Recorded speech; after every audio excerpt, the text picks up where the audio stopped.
नमस्कार बच्चों, हिंदी लोक भारती कक्षा 10वीं में आपका हार्दिक स्वागत है। दूसरी इकाई पाठ ईमानदारी की प्रतिमूर्ति, जिसके लेखक हैं सुनील शास्त्री। आइए सर्वप्रथम हम लेखक से परिचय कर लें। जन्म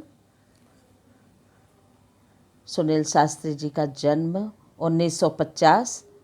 सुनील शास्त्री भारत के द्वितीय प्रधानमंत्री लाल बहादुर शास्त्री के पुत्र हैं। आप एक राजनेता के अलावा कवि और लेखक भी हैं। आपको कविता, संगीत और सामाजिक कार्यों में विशेष लगाव है। सामाजिक आर्थिक बदलाव पर अपने विचारों को आप पत्र पत्रिकाओं में व्यस्त करते रहते हैं।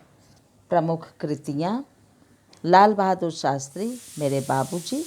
इस पुस्तक का अंग्रेजी अनुवाद भी हुआ है।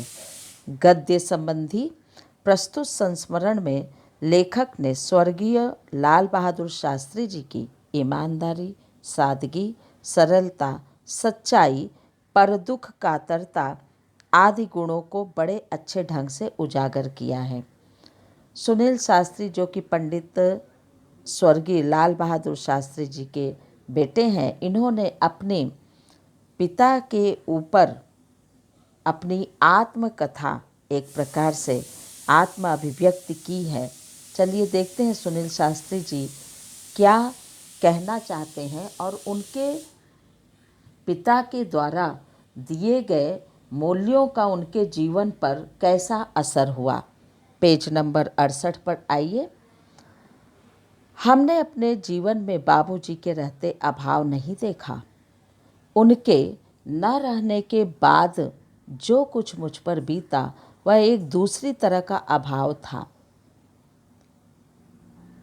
वह एक दूसरी तरह का अभाव था कि मुझे बैंक की नौकरी करनी पड़ी।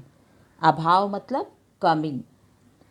लेकिन उससे पूर्व बाबूजी के रहते मैं जब जन्मा था तब वे उत्तर प्रदेश में पुलिस मंत्री थे। उस समय गृह मंत्री को पुलिस मंत्री कहा जाता था। इसलिए मैं हमेशा कल्पना किया करता था कि हमारे पास ये छोटी गाड़ी नहीं, बड़ी आलीशान गाड़ी होनी चाहिए।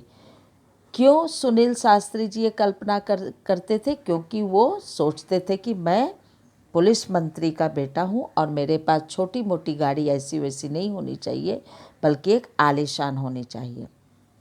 बाबूजी प्रधानमंत्री हुए तो वहाँ जो गाड़ी थी वह थी इम्पाला शेवरलेट।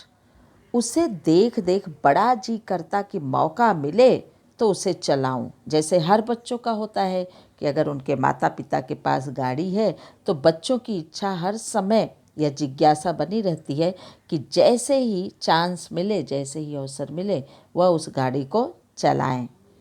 तो उसी प्रकार से सुनील जी की भी ये इच्छा रहती थी। प्रधानमंत्री का लड़का था।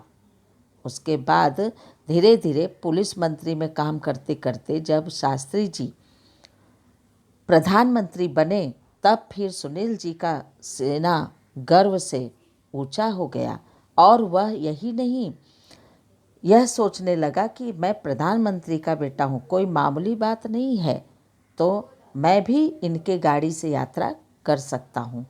सोचते विचारते कल्पना की उड़ान भरते एक दिन आखिर वह दिन आ ही गया, वह समय आ ही गया और मौका मिल गया।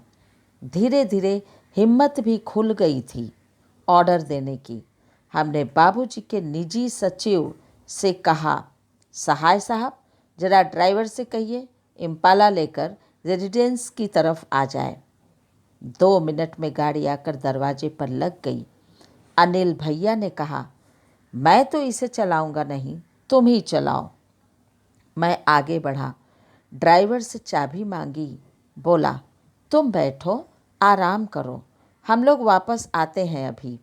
ड्राइवर से दोनों भाइयों ने क्या कहा कि तुम बैठो, हम लोग आ रहे हैं। क्यों? क्योंकि सुनील जी को गाड़ी लेकर जाने की इच्छा थी और उसमें घूमने टहलने की इच्छा थी। गाड़ी ले हम चल पड़े। क्या शान की सवारी थी, याद कर बदन में झुरझुरी आने लगी है। जिसके यहाँ खाना था वहाँ पहुँचा, मतलब रात को उनको दावत थी उनकी, खाना खाने के लिए बुलाया गया था, आमंत्रित किया गया था, उसी पर दोनों भाई वहीं जा रहे थे गाड़ी में बैठ कर के। और बातचीत में समय का ध्यान ही नहीं रहा, देर हो गई। याद आया बाबूजी आ गए होंगे। वहाँ दावत के समारोह को निपटाते निपटाते देर हो गई और फिर अचानक याद आया कि अरे बाबूजी घर पर आ गए होंगे, देर हो रही है। वापस घर आ फाटक से पहले ही गाड़ी रोक दी। उतरकर गेट तक हम सब गए। संतरी को हिदायत दी, यह सैल्यूट वैल्यूट नहीं, सैल्यूट मारता था, नमस्कार करता था, विश करता था, क्योंकि नियम था। तो संतरी को, हवलदार को इन्होंने ऑर्डर दी कि यह सैल्यूट वैल्यूट मत मारो, बस धीरे से गेट खोल दो। वह आवाज़ करे तो उसे बंद मत करो, खुला छोड़ दो। ये सब इस प्रकार की विशेषताएं आज भी बच्चों में हम देखते हैं। और फिर उसके बाद जब भी कोई गलती करते हैं आप लोग, तो आप लोग ये सोचते हैं कि माता पिता को इस बात की भनक भी न पड़ने पाए। बाबूजी का डर, वह खटपट सैल्यूट मारेगा तो आवाज़ होगी और फिर गेट की आवाज़ से बाबूजी को हम लोगों के लौटने का अंदाज़ा हो जाएगा। वे बेकार में पूछताछ करेंगे। अभी बात ताज़ा है, सुबह तक बात में पानी पड़ चुका होगा। संतरी से जैसा कहा गया उसने किया। दबे पैर पीछे किचन के दरवाजे से अंदर घुसा। जाते ही अम्मा मिली। पूछा, बाबूजी आ गए? कुछ पूछा तो नहीं? बोली, हाँ आ गए, पूछा था, मैंने बता दिया। आगे कुछ कहने की हिम्मत नहीं पड़ी, यह जानने सुनने की कि बाबूजी ने क्या कहा। फिर हिदायत दी, सुबह किसी को कमरे में मत भेजिएगा। इस प्रकार से शास्त्री जी अपने भाई के साथ जो है अपने किए गए करतूतों पर पर्दा डालते हुए उन्होंने कहा अम्मा से, अम्मा उनकी माँ को वो अम्मा कहते थे, संबोधित करते थे। आज हम सब क्या कहते हैं? मॉम कहते हैं, नहीं तो पहले माई, माँ, माताजी या अम्मा के नाम से संबोधित किया जाता था। तो माँ को वो हिदायत देते हैं कि देखिए ठीक है, आप सुबह किसी को मेरे कमरे में मत भेजिएगा। और माँ ने कहा हाँ बाबूजी पूछताछ कर रहे थे तो मैंने बता दिया है। और धीरे धीरे दबे पाँव सुनील जी अपने कमरे में चले गए। रात देर हो गई और तो और सुबह देर तक सोना होगा। सुबह 5:30 5:45 बजे किसी ने दरवाज़ा खटखटाया। जब रात को देर से हम सोएंगे तो सुबह जल्दी उठने की ताकत नहीं रहेगी, सुबह भी देरी से ही हम उठ पाएंगे। तो उसी प्रकार से सुबह 5:30 5:45 बजे किसी ने दरवाज़ा खटखटाया। नींद टूटी, नींद खुली। मैंने बड़ी तेज़ आवाज़ में कहा, देर रात को आया हूँ, सोना चाहता हूँ, सोने दो। सुनील जी ने बिना देखे कि कौन है दरवाजे पर, तेज आवाज़ में उन्होंने कह दिया कि मैं रात को बहुत देर से आया हूँ, अभी मैं सोना चाहता हूँ। यह सोचकर कि कोई नौकर चाय लेकर आया होगा जगाने, लेकिन दरवाजे पर दस्तक फिर पड़ी। झुझलाता जोर से बिगड़ने के मूड में दरवाजे की तरफ बढ़ा, बड़बड़ाता हुआ। और जब लगातार दरवाजे के खटखटाने की आवाज़ें आती रही तो फिर जो है उठ करके ज़ोर से झुझलाता हुआ चिल्लाने के मूड में दरवाजे की तरफ बड़बड़ करता हुआ सुनील आगे बढ़ा। दरवाज़ा खोला और उसने देखा कि सामने बाबूजी खड़े हैं। हमें कुछ न सूझा, सुनील को कुछ भी समझ में नहीं आया। माफ़ी मांगी, बेध्यानी में बात कह गया हूँ। माफ़ी मांगी कि पिताजी मुझे माफ़ कर दीजिए, मुझे लगा कि नौकर चाय लेकर आया है और मुझे ध्यान ही नहीं रहा, इसलिए मुझे माफ़ कर दीजिए। वे बोले, कोई बात नहीं, आओ आओ, हम लोग साथ साथ चाय पीते हैं। बड़े ही शालीनता के साथ लाल बहादुर शास्त्री जी ने कहा धैर्य से कि कोई बात नहीं बेटा, आओ हम लोग साथ में चाय पीते हैं। हमने कहा ठीक है। बस जल्दी जल्दी हाथ मुंह धो चाय के लिए टेबल पर जा पहुंचा। लगा उन्हें सारी राम कहानी मालूम है, पर उन्होंने कोई तर्क नहीं किया, न कुछ जाहिर होने दिया। जल्दी जल्दी से अपनी दिनचर्या निपटाया लेखक ने, और उसके बाद टेबल पर जा पहुँचे। और उन्हें ऐसा प्रतीत हुआ कि पिताजी को तो सारी स्टोरी, सारी राम कहानी पता है, लेकिन उन्होंने कोई बहस नहीं किया और न ही इस प्रकार से मुझे ज्ञान होने दिया कि उन्हें सब कुछ मालूम है। उन्होंने ऐसा बर्ताव किया जैसे उन्हें कुछ पता ही नहीं है। कुछ देर बाद चाय पीते पीते बोले, अम्मा ने कहा तुम लोग आ गए हो, पर तुम कहते हो रात बड़ी देर से आए, कहाँ चले गए थे? जवाब दिया, हाँ बाबूजी, एक जगह खाने पर चले गए थे। उन्होंने आगे प्रश्न किया, लेकिन खाने पर गए तो कैसे? जब मैं आया तो फिएट गाड़ी गेट पर खड़ी थी, गए कैसे? कहना पड़ा, हम इम्पाला शेवरलेट लेकर गए थे। बोले, ओहो, तो आप लोगों को बड़ी गाड़ी चलाने का शौक है। लाल बहादुर शास्त्री जी ने बड़े ही शांतिपूर्वक इस मुद्दे को हल करना चाहा। उन्होंने कहा, तुम लोग रात में दावत पर गए थे, तो गए तो कैसे गए? जब मैं आया तो फिएट गाड़ी वहीं पे खड़ी थी। लेखक ने कहा कि नहीं बाबूजी, हम तो आपकी इम्पाला शेवरलेट लेकर गए थे। तब शास्त्री जी को समझ में आया कि ओ, मेरे बच्चे तो बड़े से बड़ी इच्छा रखते हैं, उनकी अभी इतनी औकात नहीं है, लेकिन वो लोग भी बड़ी गाड़ी चलाने का शौक़ रखते हैं। बाबूजी खुद इम्पाला का प्रयोग न के बराबर करते थे, और वह किसी स्टेट गेस्ट के आने पर ही निकलती थी।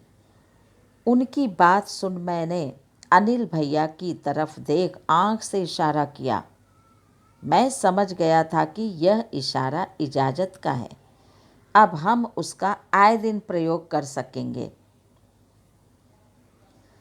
अब उन्होंने कुछ भी नहीं बोला उस वक्त, बस केवल यही उन्होंने कहा, अपने मन के भाव व्यक्त किए कि मेरे बच्चों को बड़ी गाड़ी चलाने का शौक़ है, अब इन्हें छोटी गाड़ी नहीं चाहिए।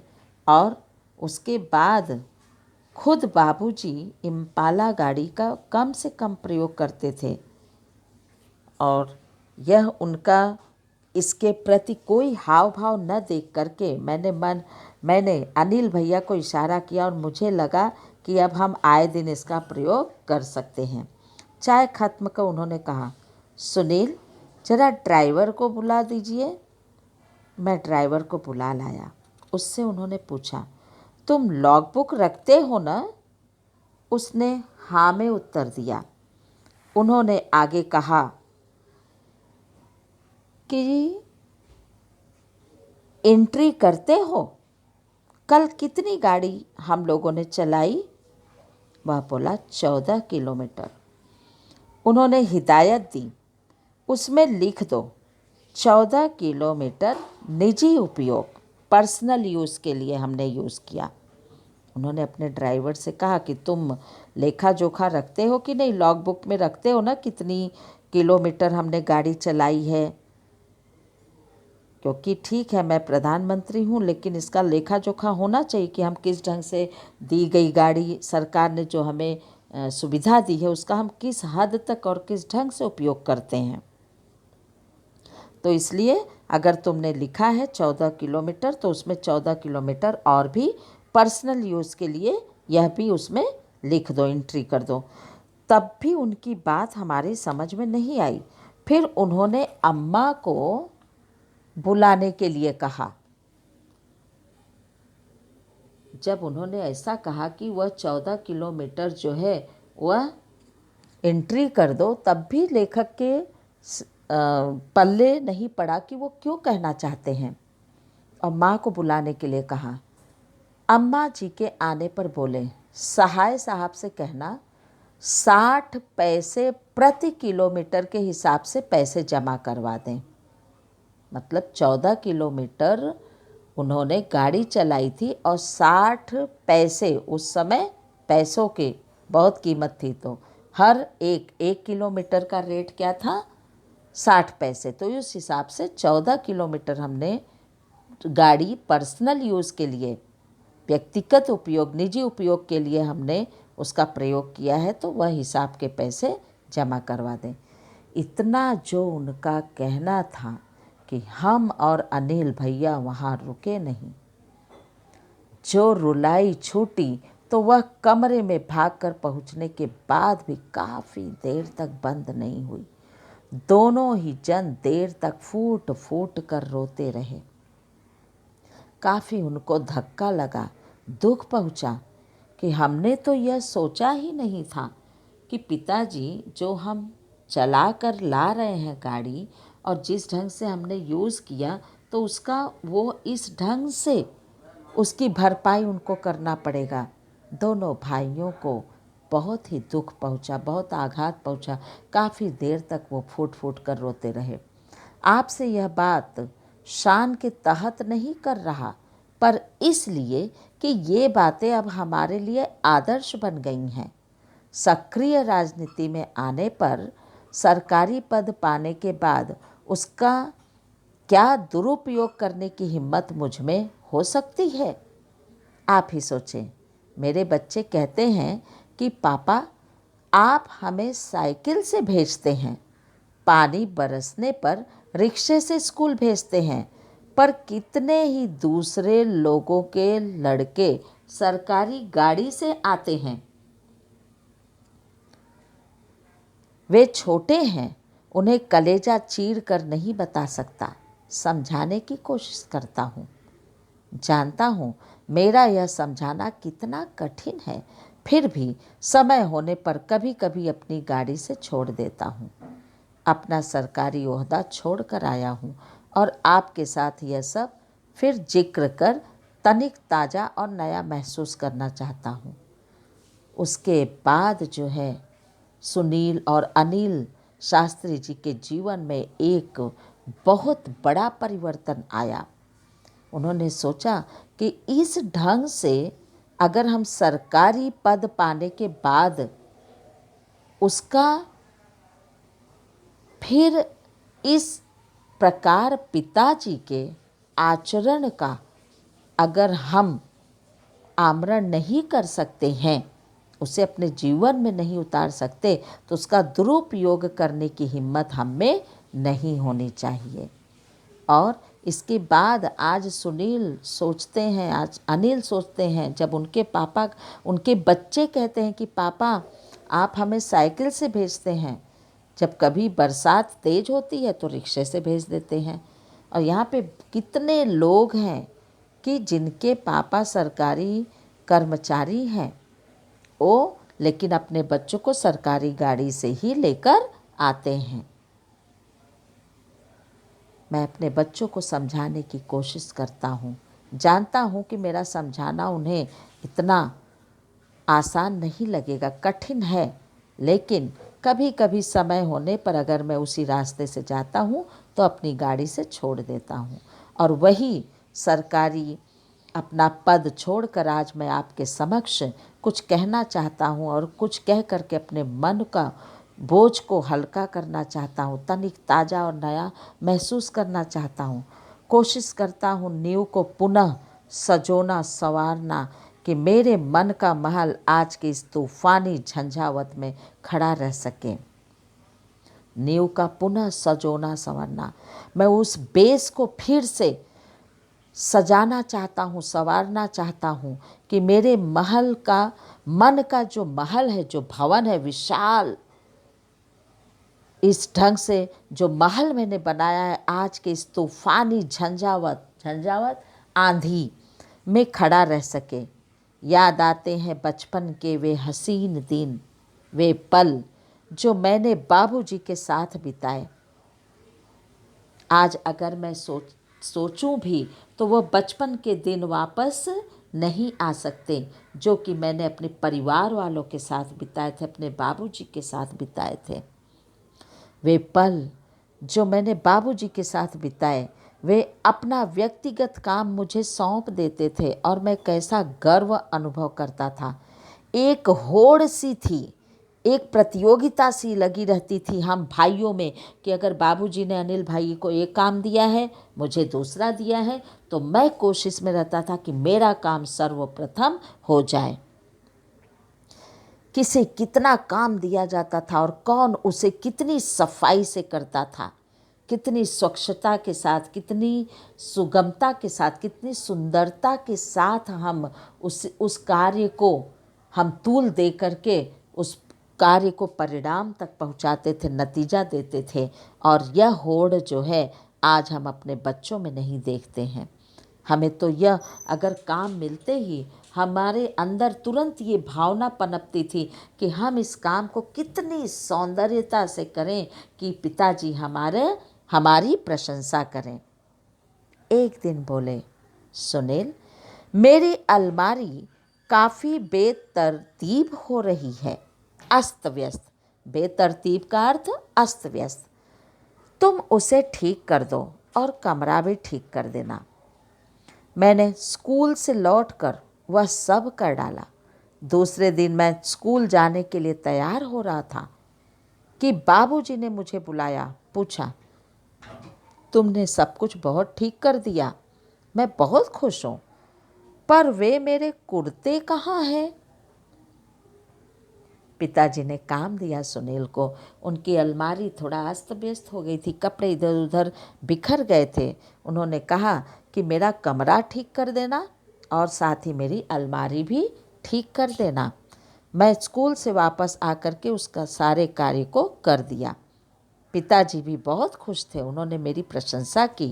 उन्होंने कहा कि मैं बहुत खुश हूँ, लेकिन मेरे वे कुर्ते कहाँ हैं जो मैं कुर्ता पहनता हूँ? मैं बोला, वे कुर्ते भला? कोई यहाँ से फट रहा था, कोई वहाँ से, वे सब मैंने अम्मा को दे दिए हैं। सुनील ने कहा, किस कुर्ते की बात कर रहे हैं बाबूजी? वो कहीं इधर से फट रहा था तो कहीं उधर से, मैंने सारे कुर्ते अम्मा को दे दिए। उन्होंने पूछा, यह कौन सा महीना चल रहा है? मैंने जवाब दिया, अक्टूबर का अंतिम सप्ताह। उन्होंने आगे जोड़ा, अब नवंबर आएगा, जाड़े के दिन होंगे, तब ये सब काम आएंगे, ऊपर से कोट पहन लूँगा ना। कितनी अजीब सी बात है कि भारत देश के प्रधानमंत्री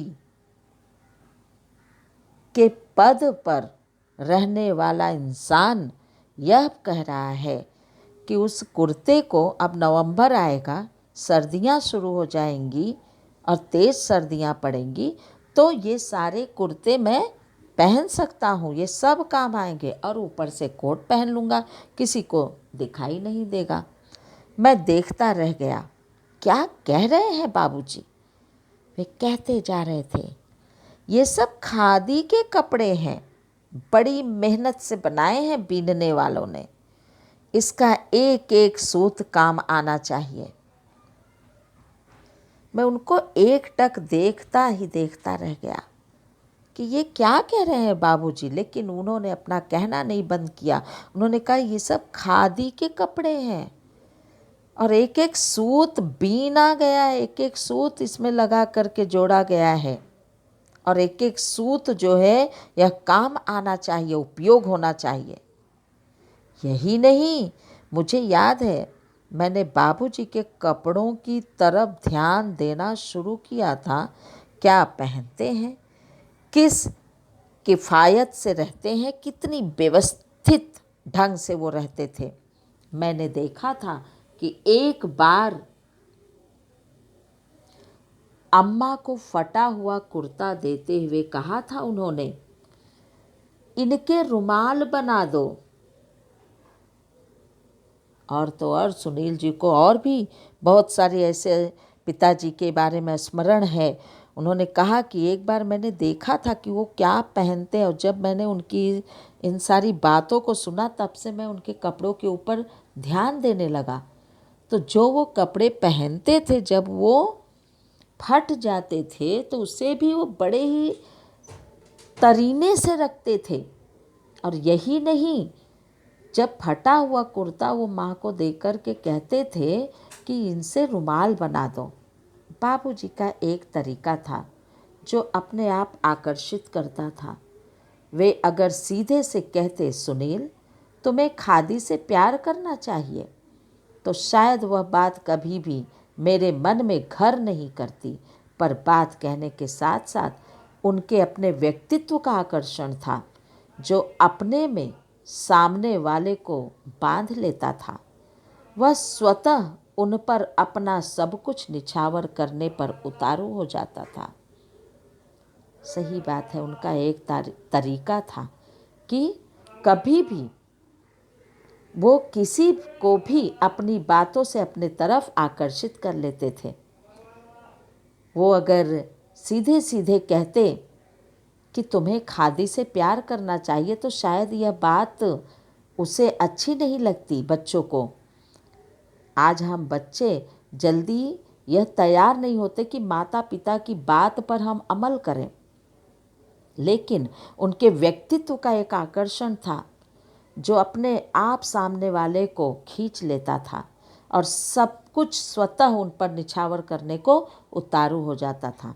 अम्मा बताती हैं, हमारी शादी में चढ़ावे के नाम पर सिर्फ 5 ग्राम सोने के गहने आए थे, लेकिन जब हम विदा होकर रामनगर आए तो वहाँ उन्हें मुँह दिखाई में गहने मिले। सभी नाते रिश्ते वालों ने कुछ न कुछ दिया था।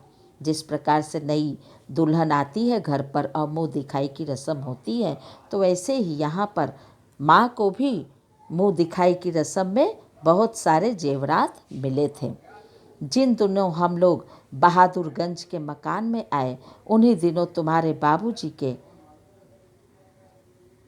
चाचा जी को कोई घाटा लगा था।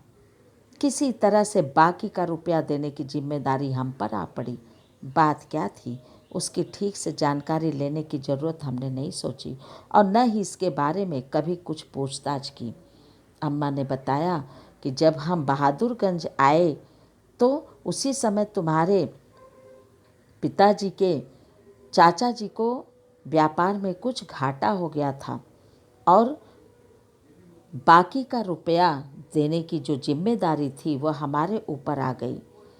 क्या कारण था यह हम नहीं पूछ पाए और न तो हिम्मत थी हमें जानने की।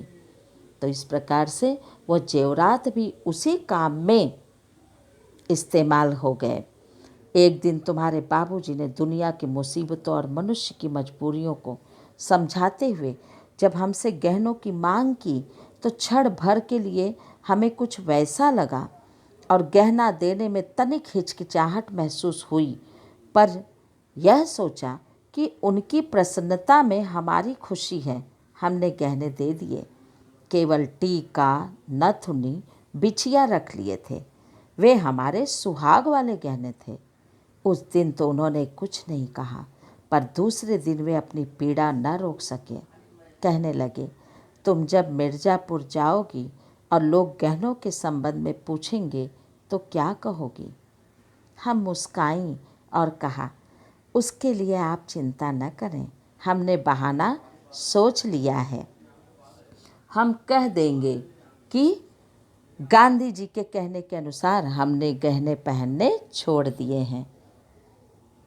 यह माता जी ने अपने उस अनुभव को व्यक्त किया सुनील जी से कि गहने जो हैं केवल दिखावे के लिए नहीं, हम जेवरात बनाते हैं तो इसलिए भी बनाते हैं कि हमारे आपातकालीन स्थिति में, हमारे बुरे दिनों में हम उसका उपयोग कर सकें। तो हमारे अच्छे व्यक्तित्व की पहचान हमारे रुपए, पैसे, सोना, चांदी बाहरी आडंबर नहीं है, दिल से हमारे व्यक्तित्व महान होने चाहिए। माँ ने हंसकर कहा कि मैंने कह दिया तुम्हारे बाबूजी से कि उसकी चिंता वो न करें। जब लोग पूछेंगे हमारे मायके वाले तो हम कह देंगे कि गांधी जी ने कहा था हमें गहने पहनने छोड़ देना चाहिए, इस पर कोई भी शंका नहीं करेगा। तुम्हारे बाबूजी तनिक देर चुप रहे, फिर बोले, तुम्हें यहाँ बहुत तकलीफ़ है, इसे मैं अच्छी तरह समझता हूँ।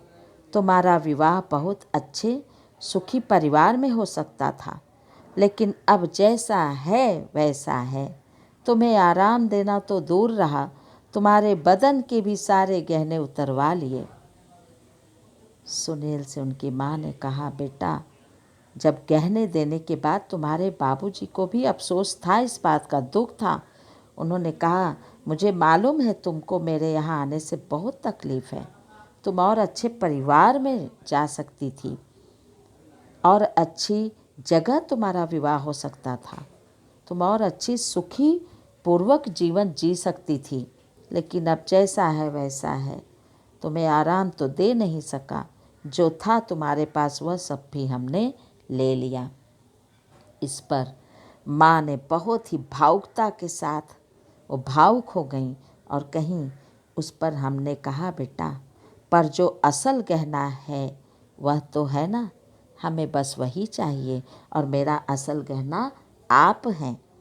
तो जब मेरा पति मेरे साथ है तो मुझे और किसी गहने की ज़रूरत नहीं है। आप उन गहनों की चिंता न करें, समय आ जाने पर फिर बन जाएंगे। सदा ऐसे ही दिन थोड़े रहेंगे, दुख सुख तो सदा ही लगा रहता है। बड़े ही आत्मविभोर होकर के वात्सल्य में डूबी उनकी ममता मई चेहरे पर मैंने आंसू की झलक देख ली थी। उन्होंने कहा कि बेटा, मैंने कह दिया आपके बाबूजी से कि मुझे उन गहनों की आवश्यकता नहीं है और समय सब दिन होत न एक समाना, समय आने पर फिर बन जाएंगे। सदा ऐसे ही दिन हमारे थोड़े ही रहेंगे और दुख सुख तो यह जीवन के हिस्से हैं, इसे आते जाते रहना चाहिए। आइए बच्चों, हम स्वाध्याय की तरफ देखेंगे। जितना भी शब्द सब संसार है और जो मीनिंग्स बताई गई है उसे आप अपनी नोटबुक में लिखेंगे सुंदर और स्वच्छ अक्षरों में। प्रश्न नंबर 1, संजाल के चित्र आप इसी प्रकार बनाएंगे। प्रश्न नंबर 2, परिणाम लिखिए। प्रश्न नंबर 3, पाठ में प्रयुक्त गहनों के नाम लिखिए। फिर प्रश्न नंबर 4, इसे आप विलोम शब्द की जोड़ियाँ इसमें से, जैसे सुगम दुर्गम, सुख दुख, इस प्रकार से आप इसमें से खोज करके लिखेंगे। प्रश्न नंबर 5, 6, 7 और 8, इसे आप अपनी नोटबुक में, स्वमत भी दिया है, सादा जीवन उच्च विचार विषय पर अपने विचार लिखेंगे। इस प्रकार से हम देख सकते हैं कि आज का जो जीवन है, हमारे जीवन में लाल बहादुर शास्त्री के जरिए हमें सुनील शास्त्री ने यह बताने का प्रयास किया है कि यह जो अनुशासन है, यह जो डिसिप्लिन है, इसे हम सिर्फ विद्यार्थी जीवन में ही सीख सकते हैं बच्चों। विद्यार्थी जीवन ही भावी जीवन की पहली सीढ़ी है। यदि इसे हम अभी से सीखना शुरू करें तो हमारा भविष्य का जीवन आदर्श एवं सुखी बन सकेगा। इसलिए अनुशासन आविष्कार की जननी है, इसे हमें नहीं भूलना चाहिए। और अगर हम देखें गुरुदेव को, रविन्द्रनाथ ठाकुर को, स्वामी विवेकानंद को, महात्मा गांधी को, लाल बहादुर शास्त्री जी को, गुरु नानक, कबीर, डॉक्टर कलाम आदि ऐसे और न जाने कितने ऐसे महान पुरुष हैं जिन्होंने साधारण जीवन जीते हुए भी अपने ऊंचे विचारों से लोगों के दिलों को छुआ है। उन्होंने यह सिद्ध कर दिखाया कि महान काम करने के लिए किसी प्रकार का दिखावे की आवश्यकता या रुपया पैसा ही होना चाहिए, यह आवश्यक नहीं है।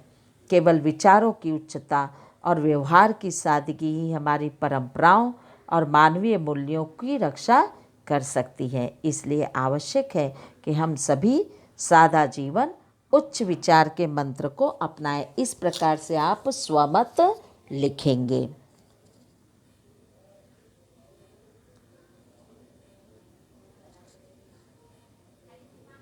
दिए गए पाठ में से शब्द युग्म छांट कर लिखेंगे आप। मनुष्य परिस्थितियों का दास होता है विषय पर आप अपने विचार व्यक्त करेंगी। परिस्थितियाँ जिस प्रकार से होती है वैसे उसमें हमें अपने आप को ढाल लेना चाहिए और हम सब उसके अधीन होते हैं। तो इस प्रकार से आप स्वमत लिखेंगे। धन्यवाद बच्चों। घर में रहिए, सुरक्षित रहिए।